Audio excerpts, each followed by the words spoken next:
Okay.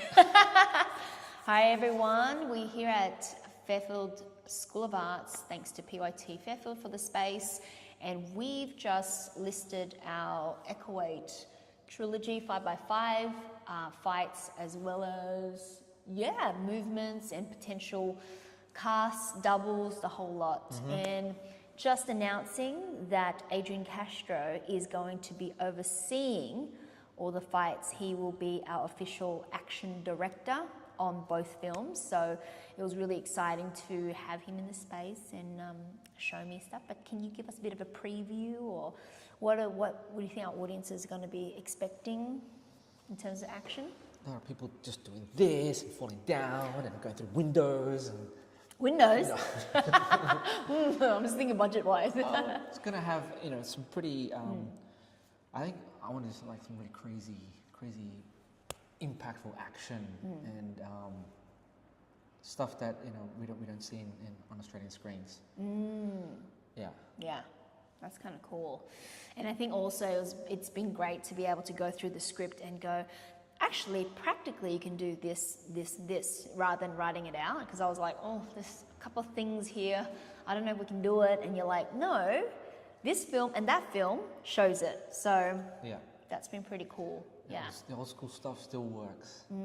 Now, right now, you're going to be working with some action people in the field, right? So are you kind of excited to work with them? And also any further call out if anyone else wants to come on board with action abilities to take part? Should come, everyone can do flippy stuff. What's flippy stuff? Well, okay, what kind of stuff would you like to see? Bucket list, come on. I like... I love seeing... I love grandiose action. I love people, like I think in the old days when people get hit, they just go flying, through something. These days they just get hit, they just go down. Or I want to see something bigger. Okay, we're going to get boxes and powder. Breakable stuff. Oh man, okay, cool. We'll look into that. Breakable stunts. And in terms of physicality, are there certain moves that you would like to, if anyone has these moves that can like reach out, like B-twist or like what? Falls. Yeah, falls. I love, all the stuff that the tricking people do. There's the I don't know the names of them. Yeah. But like the flippy thing, but this time falling on something. Yeah, and incorporating a lot of that into some of the fights, and I want to actually see some actual different fighting styles in these films. Yeah, because everything's the same. Like I like to see different fighting systems clashing. I think I notice sometimes with fight choreography, I've seen people doing cookie cutter choreography. It's like puck, same, twisty twist, locks, falls, and I feel like designing action in accordance to the character. Yeah, that's really interesting, actually. Each character has their own different way of fighting, and also working it across their body types. Yes, and seeing what moves they have, but then incorporating that with their movement and how they one up another character and how that gets undone. I think that's pretty cool. Yeah. Got to see that. Yeah, and also story-wise, weaving story in the beats. How you finding that? Well, there's going to be a lot of a lot of story in the fights, because a lot of locations. So I'm going to use the locations within the fight scenes and the characters using the environment in their fights. Now, just a nice little overall picture of how you sort of devise, how you work with actors. How do you even figure out your shots with doubles? Tell us.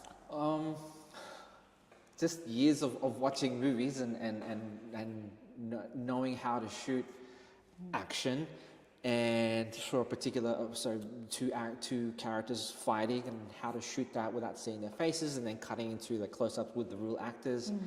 The way I devise is, one person's going to do Muay Thai fighting, and then another person's going to fight karate style fighting, and then finding a good balance of punches and kicks, and basically it's showing off really cool moves with the different fighting styles, and selling that story of, you know, how they're fighting each other with it. Now, what's your thoughts on some of the stuff that you've been seeing, like these days? What's some of the things that are lacking in sort of next generation sort of action and storytelling? I think it's the performance. The performance in the movements I think there needs to be more work in that performance side of selling the moves. Yes, we know you can do the moves, but it's like for the scene, how are you going to sell it? Where's the acting coming in, being hit or punching someone, and really delivering that movement? I think then there's like a sluggishness The happening. snap's not there. I feel like the snap.